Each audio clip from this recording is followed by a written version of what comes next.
Hello everyone, আজ গোটা বাঙালির পহেলা বৈশাখ, শুভ নববর্ষ। গুরুজনদের প্রণাম, ছোটদের অনেক ভালোবাসা। তো আজকের দিনটা আমি শুরু করলাম এখান থেকে। বাকিটা কি কি করছি সাথে থাকো, পাশে থাকো। প্রতি বছরের মতো মা এবছর আমাকে বললো যে তুই পুজোটা দিয়ে দে। তো দেরি না করে ঠাকুর ঘরে গিয়ে চট করে পুজো দিয়ে দিলাম। যেহেতু পয়লা বৈশাখ লক্ষ্মী গণেশের পুজো করতে হয়, লক্ষ্মী গণেশের পুজোও করা হলো আমাদের বাড়িতে।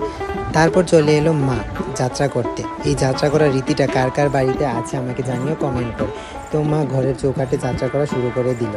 তারপর মা আর বাবা বসে কিছুটা গল্প করছিল, তার মধ্যে আমি চলে গেলাম ওদেরকে প্রণাম করতে। তো প্রণাম করার পর মা আর বাবা আমাকে মিলে দিয়ে দিল 50-50-100 টাকা। প্রতি বছরই দেয়, দিদিভাইকেও দেয়, আমাকেও দেয়। তারপর বেরিয়ে পড়লাম আমি দোকানের উদ্দেশ্যে। বাবা চলে গেছে ঠিক আগে।